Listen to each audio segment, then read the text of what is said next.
I'm happy to introduce Karush Shapasant, our new colleague. Karush joined our faculty Recording class in progress. having been recruited from the Roy Ann Institute of Stem Cell Biology and Technology in Tehran, Iran, where he was an assistant professor and the head of the Department of Brain and Cognitive Sciences. He supervised over 50 PhD and MD students, actively collaborating with numerous research groups worldwide, and has authored over 50 papers. Published papers. Krush received his PhD training in neuroscience from the Tokyo Metropolitan University, Japan, where he studied microtubule-associated protein tau.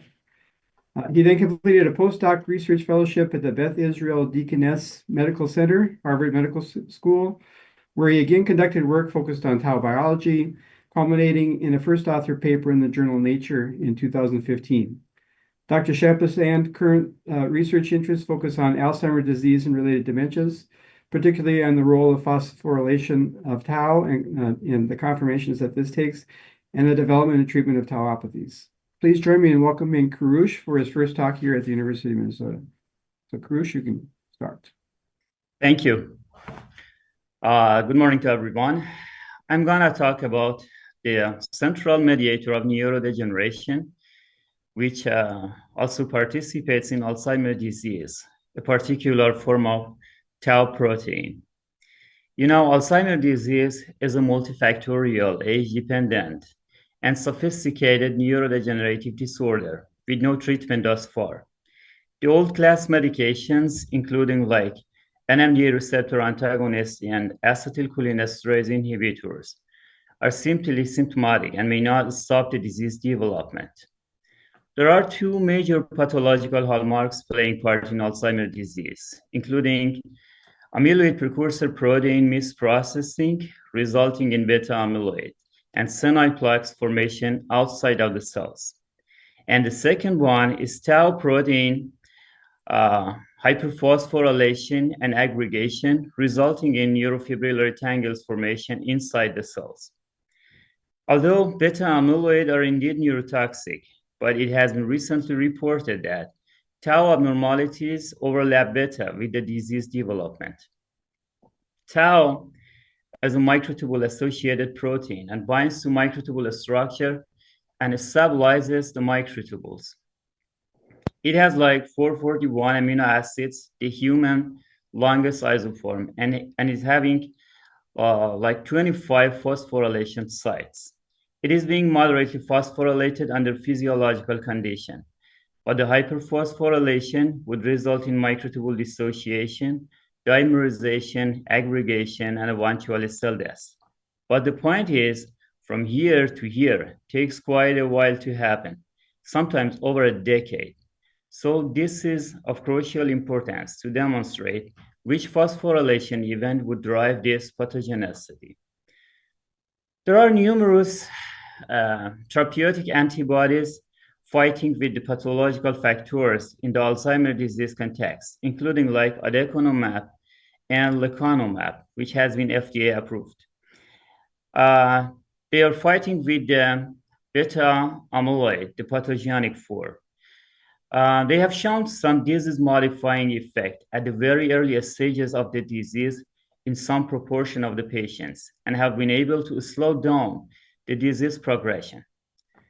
There are also some anti-tau antibodies in the clinical trial stages. Some failed, some are still ongoing. Most of them are trying to stop tau aggregation, but they have not been that promising so far. Tau is being highly expressed in the CNS, and its abnormality would result in various neurological disorders classified as tauopathies, such as like Alzheimer's, Parkinson's, macular degeneration, and etc. We have shown that the molecular mechanism of cell death is actually identical between Alzheimer's, diabetic neurodegeneration, Parkinson's disease, bipolar disorder, ischemic stroke, spinal cord injury, and etc. In most of them, tau is being the central mediator of neurodegeneration.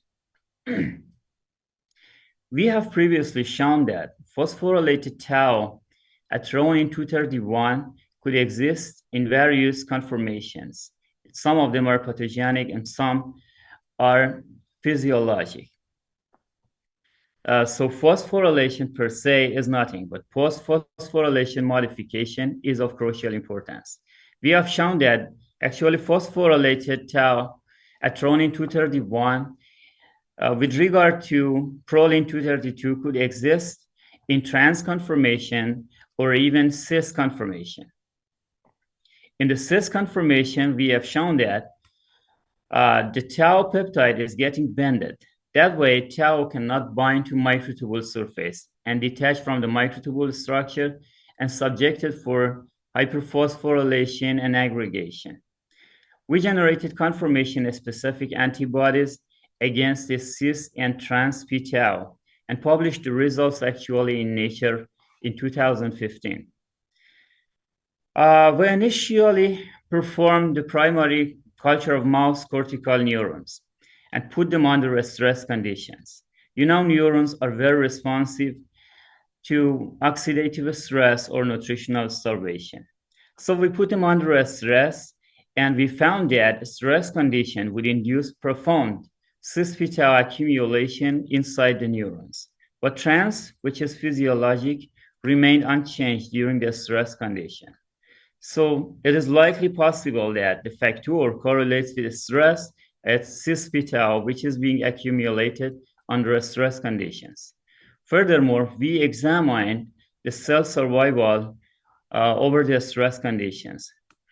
These green spots showing live cells and the red spots are dead cells. So over the time, like 24, 48, and 72 hours of stress, the cells are being degenerated like this. But importantly, if we treat the cells with anti-cis-p-tau antibody, the neurodegeneration is being suppressed because the cis-p-tau antibody could get into the cells, target neurotoxic cis-p-tau, and eliminate from the system. That way, it could stop neurodegeneration.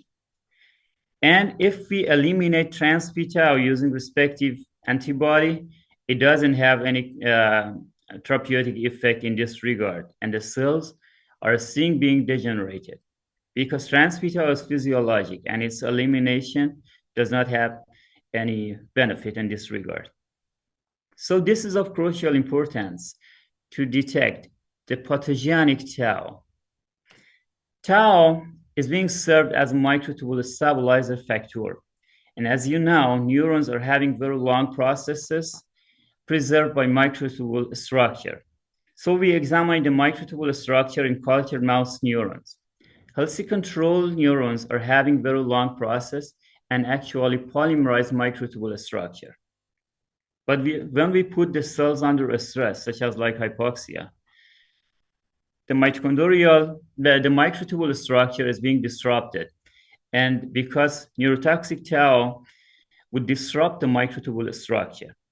But if we eliminate neurotoxic cis-p-tau from the system using respective antibody, the microtubule structure is being preserved just like healthy control conditions. Again, if we eliminate physiologic trans p-tau using respective antibody from the system under this stressed out cultured neurons, the microtubule are still being depolymerized and disrupted. So again, this is of crucial importance, which tau epitope to target. So what would be the physiological benefit of this? You know, microtubules are being served as mitochondrial transport tracks in the axonal cell structure. And mitochondrial transport is of crucial importance for energy supply toward the end of neuronal cell processes. So we examined the mitochondrial transport of this primary mouse culture cortical neurons, stained them with GM mitotracker, and examined with confocal over 5 minutes, time-lapse imaging. Every green spots represents single mitochondrion. As you can see over here, under healthy control condition, the mitochondrial transport is being driven very fast and efficient, something like highway actually. But if we put the cells under a stress condition, that way, the microtubule structure has been already disrupted. We found that the stress would induce profound mitochondrial transport disruption. And there is no mitochondrial transport anymore. Because the microtubule structure inside the axonal cell process has been already disrupted. So that's why the mitochondria cannot be transported. Importantly, if we eliminate neurotoxic cis-p-tau from these cultured mouse neurons, we found that the mitochondrial transport again is being driven very fast and efficient, just like the healthy control conditions. So the factor that playing part in mitochondrial transport disruption is likely neurotoxic cis-p-tau. And what if we eliminate trans-p-tau from this system? We found that trans-p-tau elimination would worsen the condition. The entire process collapses together, as you can see over here, because trans-p-tau is physiologic and its optional removal does not help to microtubule structure preservation. We were looking for a model to examine the antibody efficiency and actual cis-p-tau presence in the in vivo system. And we reached to this TBI mouse model, traumatic brain injury. TBI is the biggest risk factor for Alzheimer's, Parkinson's, and other neurodegenerative disorders. To induce the TBI, we employed this weight drop and weight drop onto the head of the animals. So this is the height you can see over here, and the more severe trauma would result in more profound cis-p-tau accumulation in the neurons. But there is no pathogenic cis-p-tau in the sham healthy control conditions. So cis-p-tau is likely directly correlate with the severity of trauma and stress conditions. If we claim that this cis-p-tau is the central mediator of neurodegeneration, we would have to demonstrate that it has got a prion nature and may spread everywhere, because Alzheimer's and Parkinson's, they start from one spot and it spreads everywhere. So we got to show that this cis-p-tau is also having a prion nature and may spread in the CNS as well. So we examine the TBI mouse brains at different time points after trauma. So 24 hours after trauma, we could exclusively see the cis-p-tau in the cortex, the heated brain area actually. But 6 months after that, it diffuses into deeper brain areas such as like hippocampus. So cis-p-tau is having a prion nature and may spread everywhere in the brain. Cis-p-tau not only spread in the brain area, but also it diffuses into CSF and penetrates into the blood as well. Given the fact that cis-p-tau is being appeared soon after a stress, we employed this pathogenic factor as early biomarker for neurodegeneration detection. But the concentration of cis-p-tau in the blood is actually extremely low. So we generated this early diagnosis kit. The kit is based on a golden plate, and we immobilize the antibody onto its surface. This particular structure is having an electrical resistance, and upon tau binding to the antibody, the electrical resistance of this structure would be enhanced. That way, we could detect if there is any neurotoxic tau in any samples, such as like blood, and actually how much tau is in there. Given the fact that the antibody specifically binds to pathogenic tau, it does not have any interact with blood proteins, such as like IgGs and other blood proteins. So it is very specific. Moreover, the kit is highly sensitive and can detect the very tiny amount of tau in a blood sample, almost 10 to the power of negative 14 molar. The concentration of tau in Alzheimer's disease blood sample is 10 to the power of negative 10 molar. So the kit is almost 10,000 times more sensitive than what's supposed to be. That way, we can predict if someone is going to get neurodegeneration or tauopathy years ahead of any clinical manifestation. We have published the results of this kit and are now optimizing the kit condition. This is the kit that we dropped the blood sample over here. So we are now optimizing the kit condition with respect to antibody concentration and the linker percentage. We will then examine various blood samples from Alzheimer's disease patients at different stages to quantify the key outcomes. And that way we would be able to address any blood samples to a specific Alzheimer's disease stages or even pre-Alzheimer's disease stages. The other phenomena that is being happen upon neurodegeneration is brain atrophy or brain size reduction. So we examined the brain size of these animal models, the mouse TBI models, with or without the antibody treatment. We found that while TBI induced profound brain atrophy in the animals, treatment of these animals with cis-p-tau antibody would stop this phenomenon, and there won't be any brain shrinkage, and the brain atrophy is being suppressed. So the antibody is likely having a therapeutic effect in the animal models. We examined the brain ultrastructure using electron microscopy. We actually examined the microtubule and mitochondrial structure in the axonal cell systems. You know, these yellow arrowheads showing the microtubule structure and the red one showing the mitochondria. As you can see over here, TBI would induce profound microtubule and mitochondrial disruption. But treatment of this animal with cis antibody would restore everything, and there won't be any mitochondrial or microtubule structural disruption. Furthermore, we examined the cognitive decline of these animals, of TBI mouse. To assess the cognitive function of these animals, we employed this elevated plus maze. The maze is having actually 2 open and 2 closed arms, and the entire apparatus is raised 1 meter above the floor. We are now looking from the upward, and the red lines showing the mouse movement track over 5 minutes observation.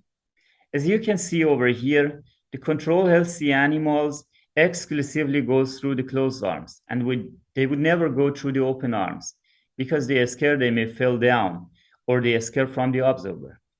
But the TBI mouse models behave like dumb, and they show like abnormal risk-taking behavior, and they move everywhere, including like closed and open arms. But if we treat these animals with cis-p-tau antibody, again, they have an improved cognitive decline and exclusively go through the closed arm, just like healthy control conditions. So the antibody sounds like an efficient therapeutic to fight tauopathy in the animal models. So we concluded that various stress conditions, such as like aging stress, oxidative stress, or trauma, all the same, would result in profound cis-p-tau accumulation in the neurons, and which would lead to profound neurodegeneration. But elimination of this cis-p-tau using respective antibody would stop this phenomena back to normal. However, we further examined the mouse and human tau and compared them together, and we found that there are some differences between mouse and human tau in terms of threonine 231 with respect to conformational changes. And we found that what is neurotoxic in mouse tau, the conformation I mean, does not necessarily reflect the same pathogenicity in human, and vice versa. So we, on the other hand, we have previously demonstrated that phosphorylated tau overexpression would result in profound cell death. We overexpressed GFP tau, the wild type form, plus CDK5P25, the major kinase that play part in Alzheimer's disease, and observed with confocal microscopy. As you can see over here, GFP tau overexpression would result in profound cell death. But if we overexpress this mutant form of GFP tau, in which threonine 231 is being replaced by alanine, that way, tau protein is having 24 phosphorylation sites instead of 25. That way, we found that the same condition does not lead to neuronal cell deaths. This data is very remarkable, showing out of life 25 phosphorylation sites. Troponin 231 is of crucial importance for tau pathogenicity, likely in a particular conformation. So we perform additional set of experiments and we reach to this particular conformer, which is distinct from either cis or trans and something intermediate. We call this newly introduced conformation of tau as gauche p-tau because it's something in between cis and trans conformations. So we generated a fully human monoclonal antibody, the scFv domain, against this pathogenic human tau conformer and profiled as a US patent in USPTO. We initially performed some set of experiments. We actually outsourced this set of experiments to prevent any bias with respect to the antibody. We requested a research group in Tehran University to perform these experiments. They examined the human postmortem brain samples of healthy control and Alzheimer's disease brain extracts. And they performed a Western blotting stained with either mouse cis-p-tau monoclonal antibody and our newly developed human gauche p-tau antibody. And they found that there was no significant difference with respect to cis-p-tau amount in between control and Alzheimer's disease brain extract of human postmortem brain samples. But they found a prominent difference between Alzheimer's disease and controlled healthy conditions with respect to gauche p-tau. And our antibody could specifically bind to the 6 p-tau isoforms in the Alzheimer's disease brain extract, and it did not bind to anything on the healthy control samples. This data is very remarkable and very promising, showing that the antibody does not have any off-target in the healthy controlled brains and does not bind to physiologic tau even. Furthermore, they perform immunofluorescence staining analysis of this antibody of human postmortem brain samples of age-matched healthy controls as well as Alzheimer's disease brain samples. And they found that they stained with either cis, trans, and gauche p-tau antibodies. They found that the amount of cis and trans p-tau almost remained unchanged between healthy control and Alzheimer's disease brain samples. But the gauche p-tau is being significantly accumulated and increased upon Alzheimer's disease. That way, gauche p-tau is likely correlates with Alzheimer's disease progression. We employed this phenomena to further detect Alzheimer's disease and brain damage in the Alzheimer's disease patients. In fact, we added a histidine tag to our antibody, which is scFv domain, and radio-labeled with technetium. That way, the antibody is now a radio-labeled molecule. We initially examined the antibody penetration through blood-brain barrier, and we found that the antibody could easily pass through the blood-brain barrier in the animal models within like minutes of the injection, like 10 minutes, and accumulate in the brain of TBI mouse models. So the antibody is indeed efficient for BBB penetration. We have completed almost all the preclinical observations using the animal studies, and we are now preparing to launch a clinical trial for brain imaging of Alzheimer's disease patients in a research center in the Middle East.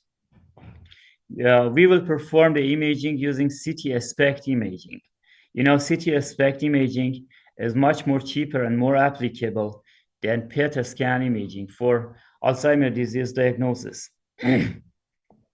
That way, given the fact that the antibody binds to disrupted brain areas and pathogenic tau in a brain, we can detect the damaged brain area in patient brains using CT SPECT imaging. To further address if this gauge p-tau is indeed the neurotoxic factor that play part in Alzheimer's disease, and also it is different from either cis or trans, we perform additional set of experiments. We actually outsource again this set of experiments to another research center in Iran. They perform the immunodepletion process from Alzheimer's disease brain extracts and optionally removed gauge p-tau using respective antibody, using our antibody actually, and they performed a Western blot analysis. And they found that the amount of cis p-tau or trans p-tau remained unchanged upon immunodepletion of this gauge p-tau. So gauge p-tau is indeed different from either cis or trans p-tau conformer. Moreover, they performed additional set of experiments. They applied the healthy control human postmortem brain extract samples onto these cultured human neurons. These neurons has been derived from iPS cells, human neurons. So they added this healthy control human postmortem brain extract onto cultured neurons. And they found that the healthy control brain extract did not elicit any neurotoxic effect onto these cultured neurons. But importantly, Alzheimer's disease brain extract killed the neurons profoundly. So there is a factor or likely several factors in Alzheimer's disease brain extract, which is indeed neurotoxic and would kill the cells. Importantly, they applied the immunodepleted Alzheimer's disease brain extract from a gauge p-tau. They optionally removed the gauge p-tau from Alzheimer's disease brain extract and applied this immunodepleted AD brain extract onto cultured cells. And they found that this brain extract did not elicit any neurotoxicity. Again, because the neurotoxic factor which is present in Alzheimer's disease brain extract could likely be the gauge p-tau. To further address the therapeutic benefit of this antibody in the cultured neurons, we employed this iPS cell technology. We actually took fibroblasts from healthy control age-matched subject as well as Alzheimer's disease patients who are diagnosed with Alzheimer's disease and confirm that they have like a PSEN1 mutation in their genome, in their genomes. So we generated iPS cells from their fibroblasts and generated neurons. So that way, we have real human neurons from either healthy control or Alzheimer's disease patients. So we cultured the neurons under aging stress. Normally, we are using these cultured neurons after 20 days of culture, but we culture them for additional 10 days, for 30 days. For 30 days of culturing some sort of like aging stress, we found that the healthy control cells, they remain survived. But Alzheimer's disease neurons degenerated like this. Importantly, when we treat these Alzheimer's disease cultured neurons under aging stress of 30 days culturing, but treated with our antibody, the antibody could stop neurodegeneration in these cultured neurons. And this data is very promising for future analysis, showing that the antibody could stop neurodegeneration in cultured Alzheimer's disease neurons, and likely is having a therapeutic effect in the patient brain as well. So we completed the preclinical observation of this data and gave the antibody to a clinical group to perform clinical trial phase 1. They had like an inclusion criteria and exclusion criteria.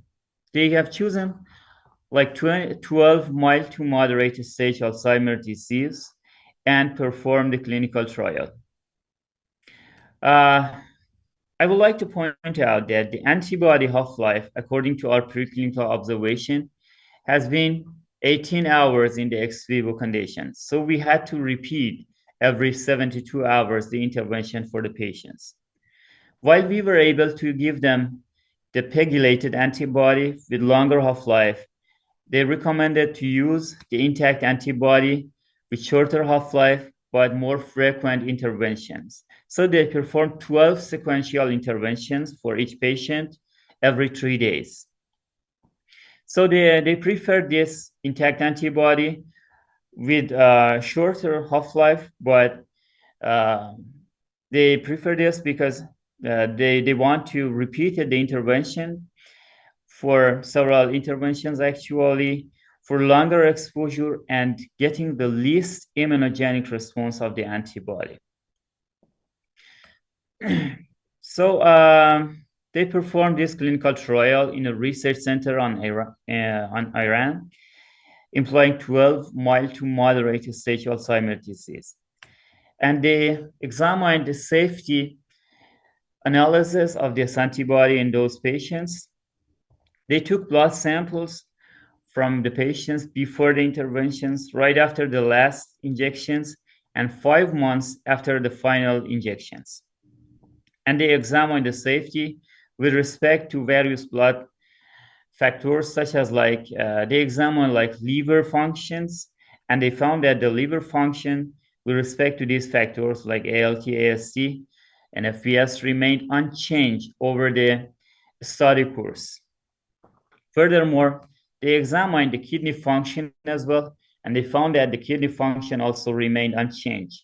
So the antibody does not have any severe adverse or side effect on these patients.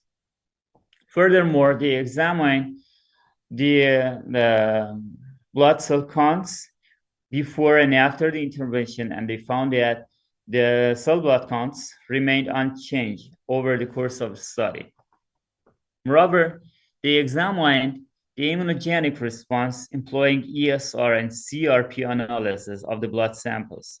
And they found that the antibody did not elicit any prominent or significant immunogenic response in the patients, which is promising for future analysis in the clinical trial stages. But it has to be confirmed in bigger sample size of the patients in the future clinical trial analysis. Importantly, they performed this cognitive test analysis using ICA test. This ICA test is an FDA-approved cognitive test which is repeatable and could not be affected by training. It's very friendly user, and you can choose the animate and non-animate images using an app, and it does not relate it to language or education or anything. It's very friendly user and repeatable. So they performed this cognitive test, and they found that while healthy control subject did not, with no intervention apparently, did not show any difference before and after the interventions, but the patients which received the intervention, they showed a prominent and remarkable cognitive improvement confirmed by this ICA test. Although this ICA test did not directly correlate with memory loss in the patient, but it is some sort of promising for future analysis and clinical trial studies, showing that it may have some effect in memory loss improvement as well. I would like to point out that we are now preparing to launch the phase 2A trial in a research center in the Middle East. The documents has been already submitted to the Ministry of Health, and almost they have been approved, those documents, and soon we will launch the phase 2 trial. I mean, I won't participate in that trial, but the group over there will perform and launch the phase 2 trial. And finally, I would like to thank my students who has helped me a lot in this project, my lab members and my collaborators who has helped me in this clinical trial and all the entire projects. And finally, I would like to thank you so much for your attention. All right, thank you, Krush. So I think we have time for questions.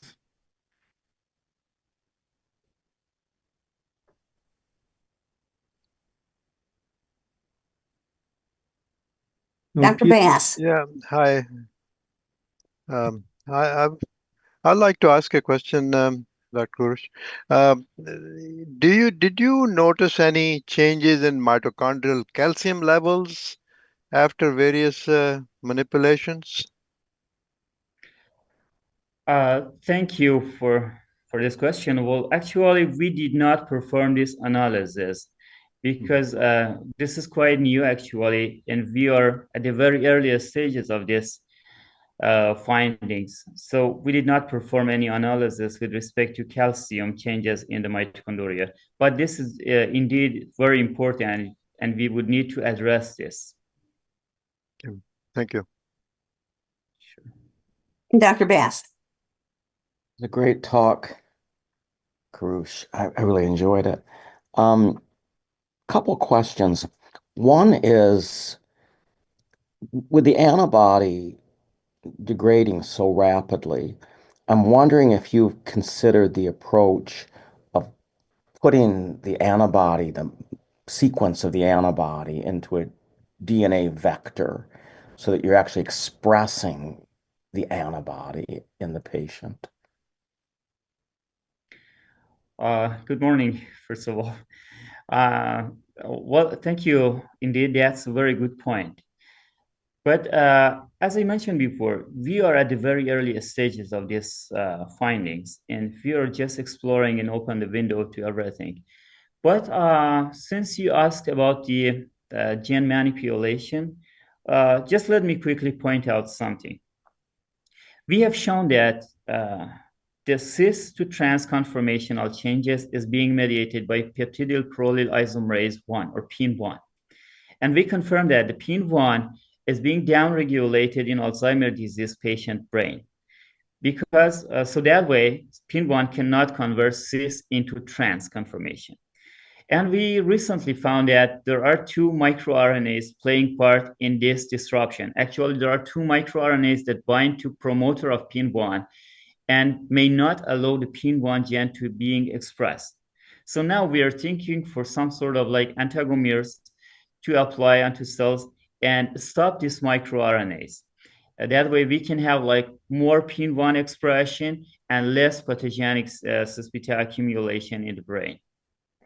Right. I mean, that sounds really great, but I'm just putting it in your head that in terms of antibody therapy, antibodies, are proteins too. So you can get the sequence of the monoclonal antibody and you can put it in a vector and you can actually express the antibody in the patient. And that way you don't have to, give the patient the actual antibody every couple of days. That'll be, long-term treatment. So just ponder on it because it's a pretty cool kind of technology. My other question is, when you introduce the cis-P tau antibody, and it has this positive effect on the microtubules to recover the microtubules. But what is the mechanistic explanation for that? I mean, what do you think that the cis-P tau is doing to the microtubules to degrade them such that eliminating it restores the microtubules? Well, thank you for this question. We actually thought about this because when we submitted the paper into Nature, the reviewer asked the same question. How can you explain that the intervention of this cis-beta with a microtubule instability? We obviously found that pathogenic tau cannot bind to microtubule surface. And that way, the microtubule instability and dynamicity would be increased. And microtubules are very dynamic structure.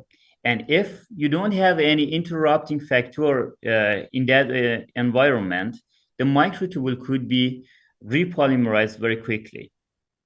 But we did not actually confirm this question that you asked, and we would need additional set of experiments to address this critique. But the cis-P tau, if I understand correctly, is not binding the microtubules. right? It's not on the microtubules. So the presence of the cis-P tau, the fact that it's there, must be doing something to degrade the microtubules. And when you introduce the antibody and it binds the cis-P tau, now that negative influence is gone. So there must be a mechanistic pathway by which the presence of the cis-P tau is somehow degrading the microtubules. And, that would be very interesting to find out what that is. Uh, Thank you. There are some hypotheses for this explanation. For example, the amount of cis-p-tau in the mouse neurons are almost like 90% versus 10% of trans-p-tau. And it is having like a dominating like feature. And it may convert like trans-p-tau into cis-p-tau. And as long as you eliminate neurotoxic cis-p-tau, we perform like the seeding of this cis-p-tau. And we found that when we apply the cis-p-tau onto cultured neurons, the the endogenous tau is also getting converted into cis-p-tau. So we found that it has got like a dominant feature, and it has got like a seeding property and may induce conversional changes from trans into cis as well. But we do not have any definite explanation for this. We have just some hypotheses, but we are exploring on that. But you don't get that effect when you deplete tau. So it has to be a toxic effect of the aberrant tau. Yes. Thanks. It was really, really good. Thanks. Thank you. Hey, Javier, why don't you go ahead? Thank you. Well, thank you for your talk. Great talk. I have just a quick question. What would be the relationship, or do we know already the relationship between this form of phospho-tau and the 3R, 4R forms of tau? Well, thank you so much for this question.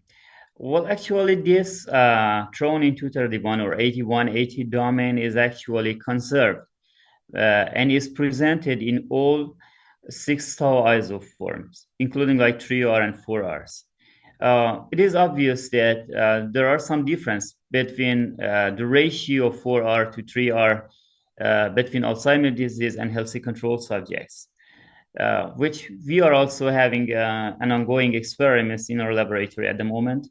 But we did not explore this one in our experimental system. But this is of crucial importance, and we would have to address this as well. Thank you. Sure. Dr. Chen. Thank you. First, this is great, fantastic talk. This is actually opens, I think, an open door for many interesting research we can do. One particular is very interesting in the part. You probably know the primary age-related tauopathy. The patient has probably just mild cognitive impairment, but invariably they all have this neurofilament tangles, tau tangles. I'm just wondering, have you ever tested the cis-p tau in part patient in the brain? In PARP, I could Yeah, in part, PART, the primary age-related tauopathy. Or other, you showed the TBI. Any other, could you detect the cis-p tau in other tauopathy, like a PSP, CBD, or any other tauopathy besides AD? Well, thank you so much for this question. Yes, we performed lots of experiments and analysis on various neurological disorders. And we found that, for example, like in Parkinson's, although like the neurodegeneration start from alpha-synuclein, but it induced neurotoxic cis-p-tau, and then cis-p-tau spreads everywhere in the brain. And we published in neurochemistry. Moreover, we found that like glutamatergic and GABAergic neurons are being disrupted and they show like prominent cis-beta accumulation under diabetic neurodegeneration. And we published this in Journal of Neuroscience as well. So we have, importantly, we found that cis-beta is also being accumulated and appeared in the spinal cord injury even. And the spinal cord injury, which did show like a prominent amount of cis-beta accumulation. So we examined several neurological disorders, including like ischemic stroke, as long as I remember, bipolar disorder, macular degeneration, and etc. Yes, we confirmed that.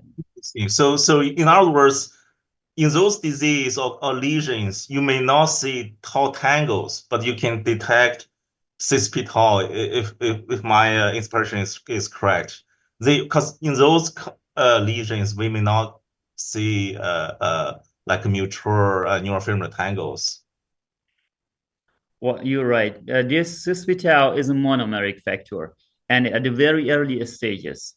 And I'm not sure how could it be converted and accumulated into neurofibrillary tangles or not, because we did not perform this analysis. But we found that apparently in Alzheimer's disease, neurofibrillary tangles are being formed, and this pathogenic tau is co-localized with neurofibrillary tangles. So in Alzheimer's disease, we are pretty sure that it accumulates, but we did not examine like the tangle formation in other parts. Interesting. Thank you. It's great. Sure. Great talk. Thank you. All right, any further questions? If not, we'll close for the day. We do have APCP clinical faculty meeting at 9 o'clock, and we'll start right on the button. Thank you, Dr. Shapashan. That was wonderful. Have a good day, everybody. Thank you. Thank you.